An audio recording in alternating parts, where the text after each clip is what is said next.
Hello friends, I am Rajesh Jay and again welcome to all of you in this video lecture. इस वाले video lecture में हम ये discuss करने वाले हैं कि जब हम वर्किंग कैपिटल फाइनेंस कर रहे होते हैं और उस टाइम पे हमको फाइनेंशियल एनालिसिस करनी होती है, तो फाइनेंशियल एनालिसिस करने से पहले हम एक सीएमए डेटा बनाते हैं या फिर हम इनपुट शीट तैयार करते हैं। इनपुट शीट क्या होता है कि जो भी फाइनेंशियल फिगर्स है आपके balance sheet, profit loss accounts में जो भी फिगर्स है उनको हम इनपुट करेंगे, तो उसके बाद क्या होगा, एक आउटपुट शीट तैयार होगी और उसमें से बहुत सारी फाइंडिंग्स हमको मिलेंगे जिसके बेसिस पे हम डिसीजन ले पाएंगे। ठीक है, तो बहुत सारी रेशियोज है जो हमने पिछले वाले वीडियो में नहीं पढ़ा था, कहा था कि हम नेक्स्ट वीडियो में डिस्कस करेंगे, और वही सारे रेशियोज इस वीडियो में हम डिस्कस करने जा रहे हैं। सबसे पहला है प्रॉफिटेबिलिटी रेशियो, देखो। सेकेंड है टर्नओवर रेशियो, थर्ड है लिक्विडिटी, फोर्थ है holding, then structural and then coverage ratios. तो देखो प्रॉफिटेबिलिटी रेशियोज से हमें क्या पता चलती है। देखो प्रॉफिटेबिलिटी रेशियो में हम मेनली कंसीडर करते हैं एबिटा रेशियो को और पैट रेशियो को। ठीक है, तो देखो ये डिटरमाइन करती है future prosperity of the company. It includes EBITDA. देखो एबिटा क्या मतलब होता है, earning before interest, depreciation, tax and amortisation.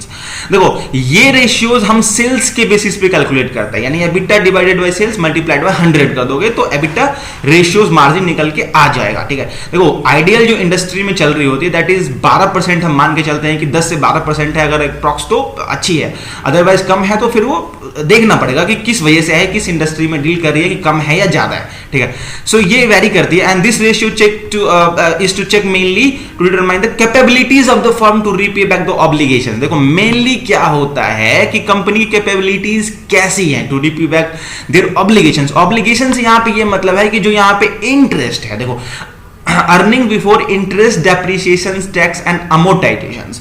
तो ये इनकम हम बिफोर डेप्रिसिएशन, टैक्स, अमोर्टाइजेशन क्यों देख रहे हैं, क्योंकि जो डेप्रिसिएशन है, जो अमोर्टाइजेशन है, वो एक नॉन कैश एक्सपेंडिचर है, कैश एक्सपेंडिचर नहीं है, जबकि जो इंटरेस्ट है और टैक्स है वो कैश एक्सपेंडिचर है।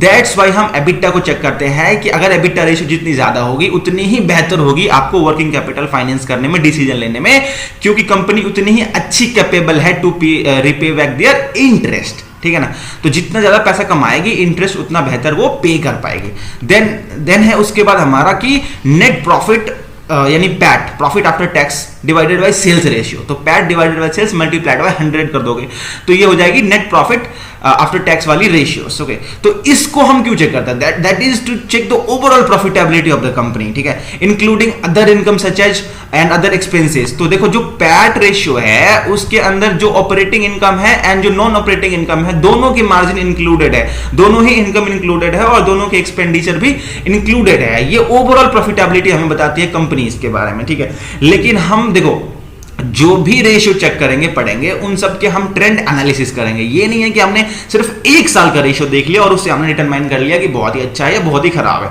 तो हमने एटलीस्ट 3 ईयर 4 ईयर के डेटा को फिगर आउट करते हैं, उनकी एक ट्रेंड एनालिसिस करते हैं कि पिछले साल की रेशियो क्या है, अगले साल की रेशियो क्या है, उसके अगले साल प्रोजेक्शंस में क्या आने वाली है, उसके बेसिस पे हम ट्रेंड एनालिसिस करेंगे। देखो हर रेशियो की ट्रेंड एनालिसिस होगी, चाहे वो प्रॉफिटेबिलिटी हो या फिर कोई और रेशियो हो।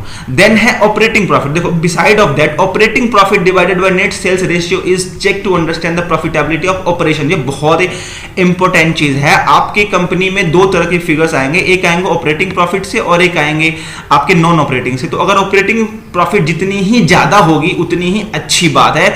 इससे ये पता चलता है कि जिस इंटेंशन के साथ आपने बिजनेस को स्टार्ट किया है, जिस प्रॉफिट को अर्न करने के लिए, वो एक्चुअली में आप कर पा रहे हैं। देन है टर्नओवर रेशियो। देखो टर्नओवर रेशियो में सबसे पहला होता है सेल्स बाय टोटल एसेट्स। ठीक है, तो ये क्या है, दिस रेशियो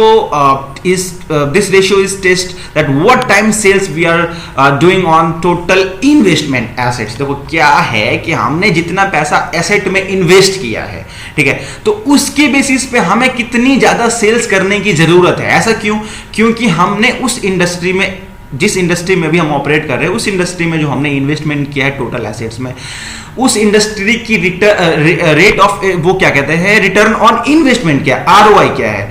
तो अगर उस इंडस्ट्री की मान लेते हैं कि रिटर्न ऑन इन्वेस्टमेंट जो आरओआई है वो 10% है या 15% है, तो उस के मुकाबले उतनी ही ज्यादा हमें सेल्स करनी पड़ेगी। अगर मान लो 50 रुपए की सेल्स करते हैं, अगर मान लो कि 10 रुपए की उसमें हमने इन्वेस्टमेंट कर रखी है, एसेट लगा रखी है, तो 50 डिवाइडेड बाय 10 यानी 5 टाइम्स हो गए। लेकिन ये रिलेशनशिप बताता है आपको रिटर्न ऑन इन्वेस्टमेंट, और ये वाला जो रेशियो है ये आपस में रिलेशनशिप होता है। जितनी ज्यादा रिटर्न ऑन इन्वेस्टमेंट की रिक्वायरमेंट होगी उतनी ही ज्यादा आपको ये वाली टाइम्स, ये रेशियोज बढ़ानी पड़ेगी, यानी सेल्स बढ़ाना पड़ेगा आपको। अब सेल्स में दो कंपोनेंट होते हैं, एक होते हैं क्वांटिटी, एक होती है मार्जिन। अगर मार्जिन लोअर है तो इस रेशियोज को आपको बहुत ज्यादा बढ़ाना पड़ेगा, ठीक है। और अगर मार्जिन ज्यादा है तो फिर क्वांटिटी, मतलब देखो, अगर मैंने उल्टा बोल दिया शायद, अगर मार्जिन बहुत ज्यादा है तो फिर क्वांटिटी अगर थोड़ी कम भी होगी, ठीक है ना, तो कोई दिक्कत नहीं है, मतलब सेल्स में कोई दिक्कत नहीं है। और अगर मार्जिन बहुत कम है तो फिर क्वांटिटीज जो है वो सेल्स में बहुत ज्यादा बढ़ानी पड़ेगी, ठीक है। तो ये चीज है मेनली यहाँ पे। देन है आपका लिक्विडिटी रेशियो। देखो लिक्विडिटी रेशियोज के अंदर में आती है मेनली करंट रेशियोज, ठीक है, एंड दूसरा आती है नेट वर्किंग कैपिटल। देखो वैसे दोनों चीज एक ही है, मतलब करंट रेशियोज में क्या होता है, current asset divided by current liabilities. इसको लिक्विडिटी रेशियो क्यों कहते हैं? देखो मेन क्या होता है कि जो आपकी करंट एसेट्स में पैसा लगा हुआ है वो कहां से लगा होता है, मेनली लगा होता है करंट लायबिलिटीज से। मतलब देखो करंट एसेट्स में मान लो मेनली क्या होता है, डेटर्स एंड स्टॉक्स, इसके अलावा कुछ चीजें होती है बट मेनली होती है डेटर्स एंड स्टॉक। और उसको फंडिंग कहां से मिलती है, क्रेडिटर से या फिर कुछ और जो करंट लायबिलिटीज होती है वहां से, ठीक है, बैंक फाइनेंस वगैरह से। तो देखो क्या है कि ये कहता है कि भाई ऐसा है कि मतलब करंट असेट्स भी शॉर्ट टर्म है और करंट लायबिलिटीज भी शॉर्ट टर्म है, दोनों ही लिक्विड वाली चीजें होती हैं, क्योंकि इसको भी शॉर्ट टर्म में पे करना होता है, जो करंट लायबिलिटीज होती है उनको शॉर्ट टर्म में पे करना होता है। तो आपके शॉर्ट टर्म में उतने पैसे लगे होने चाहिए जो कि करंट लायबिलिटीज को मीट कर दे आने वाले टाइम में। तो ये एटलीस्ट 1.33 टाइम तो होने ही चाहिए। अगर इससे कम है तो हम ये मान के चलते हैं कि लिक्विडिटी करंट चल रही है कंपनी के अंदर में, ठीक है। देन सेकंड है net working capital, that is current assets minus current liabilities. तो यहां पे डिवाइड करने की जगह हमने इसको माइनस कर दिया, ठीक है।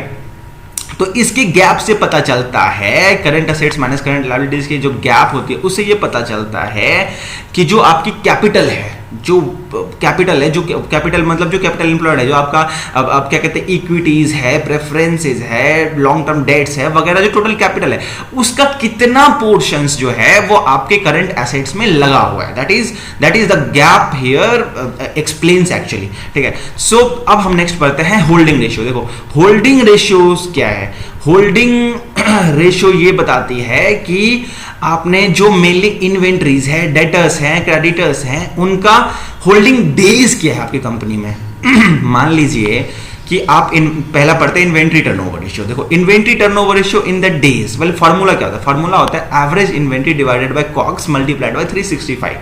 देखो एवरेज इन्वेंट्रीज का मतलब होता है कि opening plus closing divided by 2 कर दो तो एवरेज इन्वेंट्री आ जाएगा, डिवाइडेड बाय कॉग्स। कॉग्स का मतलब है कॉस्ट ऑफ गुड सोल्ड। ये कॉग्स मेनली क्या है, जो इन्वेंट्री आपने परचेज करा उस इन्वेंट्रीज को आपने कंज्यूम कर लिया for productions and sales, that is called COGS, cost of good sold, ठीक है, मल्टीप्लाइड बाय 365। क्योंकि हमको डेज में निकालना है तो हमने मल्टीप्लाई कर दिया 365 से, ठीक है।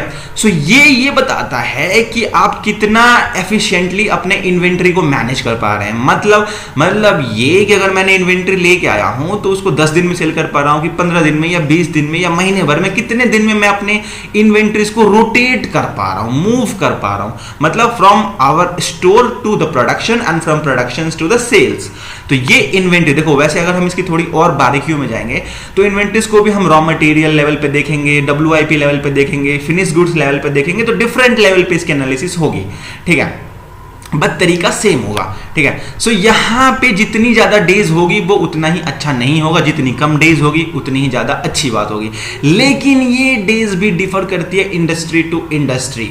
अगर मान लीजिए गोल्ड इंडस्ट्री में आप डील कर रहे हो तो अगर इन्वेंट्री डेज थोड़ी ज्यादा भी है तो कोई इश्यूज नहीं है, क्योंकि जो गोल्ड है, गोल्ड का प्राइस इन फ्यूचर्स में बढ़ता ही रहता है, तो मार्जिन जो है उसके बढ़ते ही रहेंगे। अगर आपने गोल्ड थोड़ा स्टॉक भी कर लिया तो कोई इश्यूज की बात नहीं है। वहीं अगर कोई FMCG प्रोडक्ट्स है तो ये बहुत ही बुरी बात होगी, क्योंकि वो पेरिशेबल्स है, उसके जो डेज है वो कम है, तो वहां पे इन्वेंट्री डेज कम होनी चाहिए, ज्यादा नहीं होनी चाहिए। देन है डेटर टर्नओवर रेशियो। देखो डेटर टर्नओवर रेशियो क्या बताता है, account receivable divided by net sales, net credit sales multiplied by 365। यही रेशियो हमें ये बताता है कि कितने जल्दी हम डेटर्स का कलेक्शंस कर पाते हैं। अगर हमने 30 डेज की क्रेडिट पीरियड दी हुई है तो क्या हम 30 डेज में उसको रिकवर कर पा रहे हैं, या वो 90 डेज आ रहा है, 100 डेज आ रहा है। और इसकी वजह से कहीं हमें ये भी पता चलता है कि कोई ऐसा डेटर्स भी तो नहीं है जो स्टिकी हो गया, जो फंस गया, जहां से पैसा आ ही नहीं रहा। तो ये डेटर रेशियोज हमें ये बताता है, and that is very important. Then है क्रेडिटर टर्नओवर रेशियो। सिमिलरली जिस तरह हम डेटर से पेमेंट रिसीव करते हैं उसी तरह हम क्रेडिटर का पेमेंट बैक करते हैं, तो हमें इस रेशियोज को भी मेंटेन करके चलना पड़ता है। मतलब ये रेशियो कंपैरेटिव होने चाहिए विद डेटर्स रेशियोज। अगर डेटर रेशियो मान लीजिए 60 डेज आ रही है तो क्रेडिटर टर्नओवर रेशियोज भी उसी के अकॉर्डिंग मैच होनी चाहिए, 60 डेज या फिर 50 डेज, इसके हिसाब किताब में होनी चाहिए। अगर कम ज्यादा है तो हमें डीप एनालिसिस करना पड़ता है कि ज्यादा या कम क्यों है।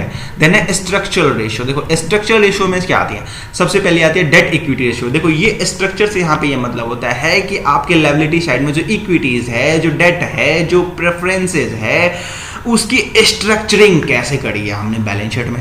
तो उसके लिए सबसे पहले हमें देखना पड़ेगा डेट इक्विटी रेशियो, मतलब डेट डिवाइडेड बाय इक्विटी।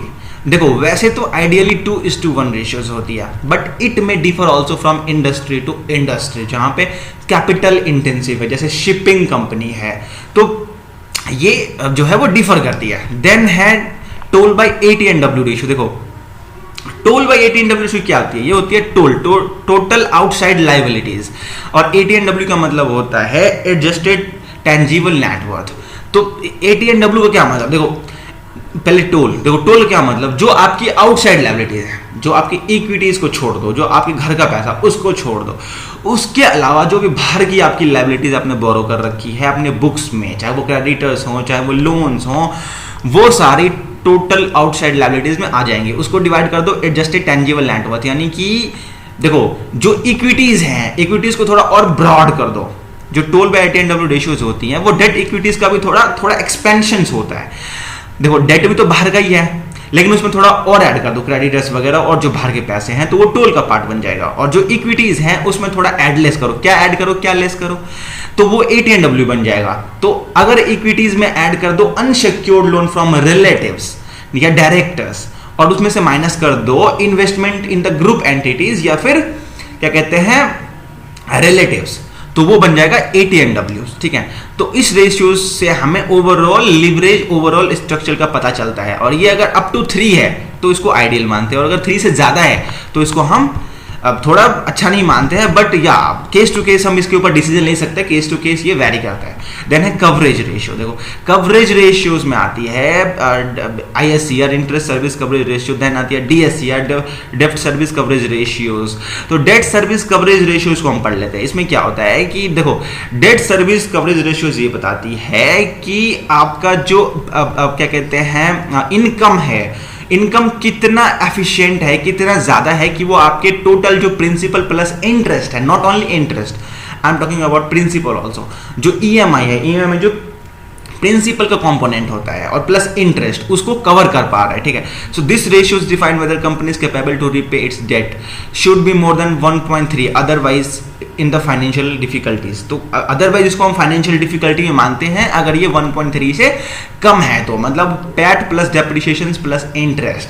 तो हमने इसमें चूंकि ये जो है हमने जो पैट है आपका, उसमें डेप्रिसिएशन को ऐड कर दो, इंटरेस्ट को ऐड बैक कर दो, जो टोटल इनकम बनेगी उसको डिवाइड कर दो प्रिंसिपल प्लस इंटरेस्ट से। प्रिंसिपल का क्या मतलब, प्रिंसिपल का मतलब जो EMI में प्रिंसिपल का कंपोनेंट होता है। ठीक है, ओके, सो अगर ये 1.3 है देन ओके है, अगर उससे कम है तो ये फाइनेंशियल डिफिकल्टीज में मानी जाएगी। ओके, सो बाकी कॉन्सेप्ट नेक्स्ट वीडियो, तो bye, good bye, take care.